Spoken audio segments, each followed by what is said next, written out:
Welcome to Love Talk. Today on Love Talk, we're speaking with Jahzi. I wanted him on the show for such a long time, so I'm so glad to see you today. Let everybody know where you come from, and the music that you're promoting, the single that you're promoting now.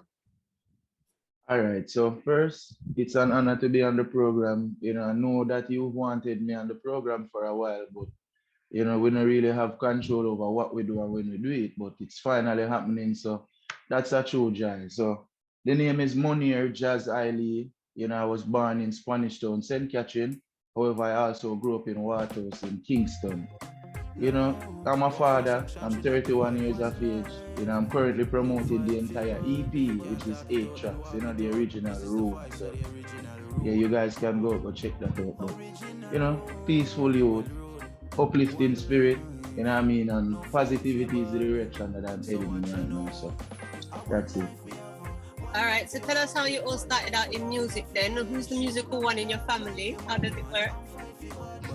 So you go on, man. Go on. All right, so I'd say it's hereditary, as can you, because my father is known as a musician worldwide, the Robert Lee, So growing up and seeing his legacy, hearing him on stage shows, doing dub plates, special features and stuff like that, it inspired me to pick it up after him, because of course, you don't know him can't go sing for the rest of life, you see. So I decided to, make music the forefront of my life from that point. I began recording, if I can remember well. My first recording was done when I was about 15 years old. But I started writing my own stuff when, during that time period, 15, 16. So when I found out that I can write music, I automatically fell in love with it. So you don't know no more, farming, construction, doctor, lawyer, we just hold the microphone and entertain the crowd. So, it started out from my father, to be really honest. That's where it comes from. All right, so when you say it started out, I know that you've seen him and you heard him. Did you go travel with him to studios? Did you travel with him to stage shows? No, not at the time. Because we did young. When I saw my father in action, I was about 8, 9, 10 years about. School would have been the main focus at the time. You can't go around when mommy want. See me, as much as you want music and follow your father, you can't go around mommy, so yes, sir. All right, so in school, were you able to do any stage shows in school though? Yeah, in high school. Yes, in high school, as far back as I think 2000 and about 4 or 5 was my first real experience on stage, and that was something. That was a show that was always kept in Kingston, so in my school uniform, white shirt, khaki pants, we go take a little piece out, yeah. But I haven't been to stage shows with my father just yet. He's here now in Jamaica, so we're out here putting in some work. Yes, sir. Okay then. All right. So we spoke about your mother making sure that you're using your education. So if it wasn't music, what would it have been? I major in customer service, to be honest, I'm a business-minded person, yes, but I, have a special love for customer service. I get to speak to persons overseas, they can't physically see, plus they don't know it helps build the vocabulary. So it still would have ended up in music, but, that was the way to go for me if it wasn't for music, customer service or in the field of business. Just as a coincidence, customer service is my field. That's what I do. I've been doing it for over 20 years. That's what I do. It's a really good job. Good job, to be honest, because before music, even now, before I got signed in 2018, I was working at a call center in New Kingston. The call center is called Sutherland Global Services. The account that we were working for was Amazon.com, and you're familiar with Amazon.co.uk, Amazon.ca, and Amazon.com. I was a supervisor. So I was the one speaking to the what them say, the high-rated customer, the best persons, when them can't get them package and stuff. I was the one solving those issues. So yeah, that was my major before the music. All right, so are you independent now? Yeah. So far, yes, I'm currently doing music. Outside of that, I'm self-employed, The farm actually became a dream, It actually became a reality from a dream I raise chicken, pig, cow, goat independently, seasoning, you know what I mean, and you know, a little grown provision here and there. But the main thing is animal rearing, you know. So You yeah, know, independent solely. you know, say I'm really big on people who are self-reliant. So just hearing you speak in the last 5 minutes, I like you already. Nah, I tell you. The school man, then you know what customer service is. It's an oppressive job. Come on. You have to deal with things that the norm wouldn't deal with. So, you know, after a while it gets overbearing. You're gonna want something for yourself. So you're trying to be you, not another business. So, That's exactly yeah, how it man. goes. That's exactly. So you said you wrote your first single at the age of 15. What was that single? 15, 16. That single was thinking way back. It was called Ghetto Livity, you know, and I mean, you can hear the difference between the vocabulary then and the vocabulary now. We were small at the time. I don't know, Rastafari wasn't the forefront at the time. So, you know, the meditation was limited to our surrounding at that time. But it was ghetto livity, and it was, of course, as the title explains, about ghetto livity. Ghetto livity, I had it never easy. Babylon no care about the poor and needy. Police them send for kill and deceive we, but me keep standing tall, and that was from the age of 16. No, Growing but up, you know, so that vocabulary is already good because really and solid. truly, when writing music, Yeah. simplicity is the key, right? Like, in order to get the message across, like sometimes a bag of words don't make it. You just have to No, not at all. say what you mean. You see what I mean? So I Yeah. think that vocabulary is all right. That's a good track. That's a good Nah, track. man, compared to now, no, sir. No, sir. No, but the Only for message, work I put there. however you Yeah, want I as an agree. artist. I totally agree. I totally Yeah. agree. This is me laughing, saying, hey, you know, I've grown. So, yeah. Look But I at where you get come you. I from. get you. Mm-hmm. All right. So rude. I want to know what's your definition of rude? Because I want to know why you refer to yourself as rude. Well, I know me refer to myself as rude, you know, no joke. Oh, my dress and operate on my sound when you hear the voice, people always say, yo, you don't strike me as a typical Rasta. You know what I mean? You know, you have this level of abrasiveness. You have a scotch bright side where you're not showing nobody. I mean, I say, yo, well, you know, yeah, it comes from the past. Because I mean, you know, I never born with the locks. You know what I mean? I never born with this mindset. You know, you live, you learn, you grow. So, you know, we are come from the rude lifestyle, no joke, you know? And I mean, no matter how much I try to change it going forward, no matter how long the locks get, no matter how positive my sound, people always say you is a rude boy. But boy no fit me because me a man. And rude man wouldn't sound good. It just doesn't work. But me a Rasta, so I just say rude ras. Jahzi, the original rude ras. Now rude for me, seeing as I could stop them from calling me rude, me have to find a way to make the rude positive, make the rude believable, make you want to listen what the rude is. So rude, righteous for the R, uplifting for the U, D for dauntless, which is still here, dauntless, daunting, name it. And then the E is for the entertainer that I am, or the entertainment that I provide. So it's righteous, uplifting, dauntless, and entertaining, rude, you know? All right, you spin that around real nice. Me can't say nothing. Me like cool around, true, you know? Yeah. That's very interesting. I like the way you know you have a way of thinking which is very relatable, which I can relate to. Cool, like you know, in the way that you spun around the acronym to make it conscious and to be so that you can explain it now in your while you're a man now and you don't feel like you're a rude boy anymore.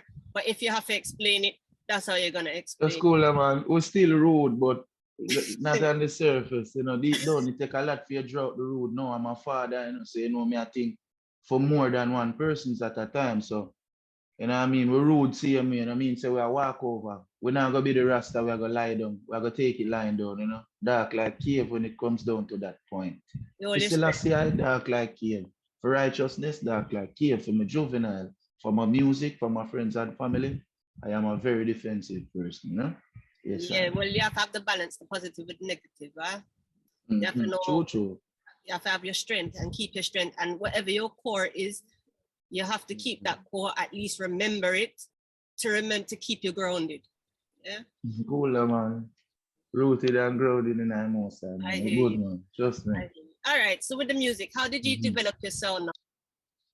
Well, see, I don't know if you can see the person behind me, Of but that's course, Bob and his Bob kids. Marley. You know, back in the early 2000s, I got employed to Tough Gang International. That's the Bob Marley group of companies. Yes. So you don't know where they run the Marley family, them and you know, let's just say growing up, I heard Bob Marley a lot, but I never listened Bob Marley a lot. Cause you don't know we young, we hot blooded. Bob Marley attack all of the good things them.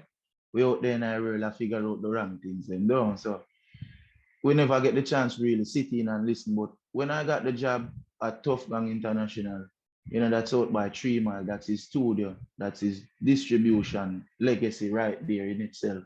You know, because they don't know you have the vinyl factory, you have the mastering, you have the rehearsal studio, you have the recording studio. During the days, I didn't have a choice but listening to Bob Marley and the intercom. He's always there because they don't know the tourists have to be, you know, walking the compound, walking the grounds, getting to know Bob Marley. So while they're getting to know Bob Marley, they always had, you know, his songs playing. Now I could have always sung or sing, right? But there was just something attractive about Bob Marley's music, or let's say Stephen Marley, because out of the entire family, Stephen is my favorite. You know, Stephen is the serious one, you know, but there's just something spiritual about his sound, you know, how he matches his sound with the guitar and the piano because they are players of instruments. So I decided to, you know, go around people who play the guitar, play the piano, and, you know, make them try some note and see if we can reach it. You know, them say practice make perfect. And believe me, after practicing, listening to other people with a different sound, you know, it went inside my vocals and embodied itself. So this is how you get this real. Plus that I'm a figure you don't know through me I grow the baritone kind of chip in because I can sing, but I could have never gone deep, like low, like weird on baritone. Baby, that deep voice, I didn't have it. Right? So, you know, it take a while, but practice, and then I become perfect. But I didn't try to pull my sound from one specific artist, you know, that would be me following that artist, you know. So listen to people, try it for myself, and it work out, you know. So that's how I came up with my sound. And just to add to what you're saying regarding the voices of the Marleys, to me, like it didn't really occur to me exactly until you said that right now. But I understand what you mean with the difference with Stephen's voice. But if I'm thinking about it, I feel like each of them have their own unique tone. Yeah, but each of them get a little piece of Bob Bob voice too. Each of them got a Everybody. piece of Bob. You see what I'm Little saying? piece of Bob voice. Yeah, it's and it's really it's a blessing to like think of it in that way, you know, like to think about how God worked, you know what I'm saying? Like because they each he saw that I wanted to do music and put me in another lane there, you know, for meet these people and there. Yeah, and even your knowledge and the way that you're listening to music, like is very, very inspiring. I must admit, it's very impressive. It's cool, very man. But all right. So you mentioned Marley, you mentioned Stephen Marley. Are there any other artists that really capture you at the moment? Like just the moment. Just fun. All right. Well, on. So me I go play the songs when I listen. Outside of the Marley family, and let's not find me weird right now, but these are the type of songs that I listen. And some might laugh, but you know, this is where I get my sound from. You know what? If you listen to the sound. Oh yes. Like I can't listen to Bogo Yaga them nowadays. And that song I released from 1997. Since you've been gone, I was so lonely. Since you've been gone, I'm acting kind of crazy over you. How can you not learn to sing after listening to them songs? They see free. So yeah, like my friends say I'm stuck in the past because I kind of like 70s, 80s, 90s, and 2000, but anything beyond. Yep. No, I'm not gonna lie, man. I tell you something like you already. Them the music. That's cool, man. All right, make it stay right there. So persons who inspire the sound outside of the Marley family would definitely be the elder generation. You know, George Nooks himself, Dennis Brown, you know, Gregory Isaac, you know, and overseas, can I listen Boys to Men, I listen, you name it, Brian McKnight, persons who can sing, touching notes and harmonies what I physically couldn't do, so I can learn from them. So, yeah, but when I listen dancehall, current day dancehall, I hear it, but I don't listen because there's a difference between listening and hearing. You can't help but hear Vibes Cartel every day. Them in a taxi, them in a bus, them in a radio. But when I download it on the phone, you know, that now help me grow. That's a point. Like I said, I think I must admit, and must say firstly, I think that Vibes Cartel is very, very talented. Yeah, man, cooler man. Can't take that from a teacher. Like, yo, teacher name, you know. All right, no, all right. So, but at the same time, like I said, there's certain slackness where you have to pick a side and stick to it. True. I prefer not to listen to sometimes, but I can't deny the talent and the artistry of Vibes Cartel, none at all. None at all. He has a creative way of doing it. However, I believe he needs to pick a side and stick to it, you know? Like, I believe Safe Cartel tell enough of the youth themselves easy right now. Like, change your music for at least a year. Give a source of culture music. I do man them wind up, yes, but give a whole heap of culture music make you feel good. Show youth them say there's another way, you know? Me believe say it's hard for them. Culture music hard to write, you know? Believe it. It's very hard to write if you're not meds up yourself. If all of your son are up there, you know, throw it through the door, continue the way you do best, which is negativity, you know. Yeah, I agree. I think it should have happened a bit sooner if he was gonna try and do that type of campaign. I read his book. I'm not sure the book is perceived Tell him entire story. Cooler man. You see what I'm saying? Man. So like, he's a wise lady. Yeah, thank man. you. Yeah, you're welcome. Tough Gun. I want a story from Tough Gun. Have you met anybody, or can you give us a nice story? Man. Come on. I was all right. So my role at Tough Gun, I'm the administrative clerk that tells you what I do. I book the time, I provide the catering. You have to see me before you go into the studio, before you go get your vinyl press, before you get your song master. They're looking in these eyes. Me write down your information. And outside of that, I was the personal assistant for the general manager for the Bob Marley group of companies, which means anyway, the lady they will call the shots, just I stand up beside her, man. They look up sexy ras, so them call me a work, you know? So, yeah, cool, man. So, who I've met is who, you know, the world have met, you know what I mean? A Tough Gang, everybody come, they come vice. So, you see why I did have to an artist, because come on. Your idols, them a pass, your Kimani, Marley, where you don't know Jamaica not really see enough. I walk past, them time them avlogs, you know what I mean? Before I'm cut off from here and thing. I've met Rowan Marley, again Steve Marley, Junior Gang, you know, Sidella, you know. So I get to see the melody makers. Yeah, because I listen to the melody makers every day, you know, trust me about that, then we get up to see them. You know what I mean? Ziggy Marley. Yeah, because they're not scarce and I like, you know, they are overseas and them no come here. Nothing like that, man. It's just that, you know, them no frequent, so people now go see them, but who me no meet or who me no you know, Popcorn, Movado before things go haywire because he was here. You know what I mean? I've never seen Cartel at Tough Gang, but I've seen him before. You know what I mean? Mad Cabras, Praga Pens, the elder them like George Mooks and them on there. You know, yeah, so I meet everybody. You know, even met people from overseas artists.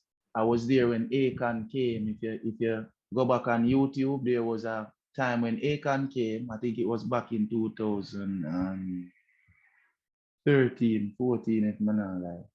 Yeah, you know, so damn beautiful. Come on, no man, Akon if they don't want shoot man. Yeah, so he came. I guess they were doing some tribute for Bob Marley, you know. He, Junior Gang, Steve Marley. And you know the rest of the family they did there in the studio. And when I can't go in the session, I got the door go peep and catch me here. So because I have fear, you don't know what. Yes, Yep, but met some great people, had some great experiences, no joke, you know. Like I can physically press vinyl outside of being the administrative clerk and the personal assistant. When a tour guide wasn't there, I had to know about Marley's history. So when a tour guide no make it, my fill in and my tour, you know, with whoever come through, and of course vinyl time, because I mean, growing up, I've been seeing records in my grandmother's house, in my grandfather's house. I want to curious. You know, and I had a really great mentor, Mr. Darrington Mills. Big up yourself anyway. There. Him not hide for show me the thing, them, man. All of me nothing know, and show me. You know? Yes, That's a good, oh my gosh, like I could man. probably sit down and want to reason with you for a long time. Yeah. I was just going to ask about collaborations. Are you the type of artist that would collaborate with another artist? And if so, which ones? I'm a collaborative artist. I mean, each one help and teach one, so you know that's a part of it. But I have collabed with so many artists, and right now, this is me releasing a little bit of what's happening behind the scenes. Not supposed to speak about it, but are you and me, I gotta tell you, and can't take it back. So far, you know, Michael Grammy Rose, right? Police and Thief in a Shoot single coming out shortly. You have a single with Craig from Vice Mail, Best Days of My Life. Know that Craig there? Vice with him too. You know? Yeah, man, quite a few people, man. Come on, man. Afrobeats is something that I was, you know, testing my hands at. So I have a song coming out with that prominent Afrobeat artist from me. Now I go tell you who. That's nice. That's nice. Yeah. But etc. Like I mean, I'm currently underground in Jamaica, so you don't know. You know, we work with a lot of artists. We can expect collab from Nation Boss. It's not Nation Boss, Yaksta. You don't know where Yaksta them link for the level. And in the future, Miss Leela, you don't know, I'm a princess like that, friend like that, you know. So we worked at a call center, the same call center where I tell you about. She was That's an what employee I was wondering, there. you know. I was wondering. Yeah, you know, I was her supervisor at the time. You know, yeah, so. So here comes my standard questions. The first one being, if you could pick a mentor, past, present, or future, who would it be? Past, Dennis Brown. It have to fall between Dennis Brown and Bob. Them have the magic, you know, so I want to stop between the two of them. Friday for Dennis, Saturday for Bob. Jahzi, what is your message that you're sending to the world? Well, my message is a road message, of course. It has to be righteous, it has to be uplifting. And of course, I tell the people I'm not afraid. So that is necessary. And stay tuned to my entertainment. Message for the world right now, you know, just try to stay safe. You know, spend enough time with your family, because we don't know when I will last. See it. So, you know, keep an eye open. Remember God in every turn. Not just the left one, right, up, down, every one of them. Remember Jah, you see me? That's my message. Thank you so much. It's been an absolute honor and a pleasure. Thank you. Keep doing what you're doing, because like I've listened to you keenly and carefully, and I know you have all different type of versatility in you. Like I said, you have the vibe, you have the reggae vibe, you can do dancehall if you want to do dancehall. At the same time, you have the loving vibe for the girl, them you're one. Yeah, you know. Oh, dog. We listen, you man. We listen, man. Cooler, man. I can see that, you know? Yeah, man. So bless up yourself, and hopefully our paths will meet again. And I'm gonna be on your live same way as usual. So yeah, man. And again, thanks for having me on the program, you know. Thank you for watching. Remember to subscribe so you can be notified about future interviews. Have a lovely day. if you would like to promote your music on Love Radio, find us on all social media platforms or email contact@loveradio.co.uk.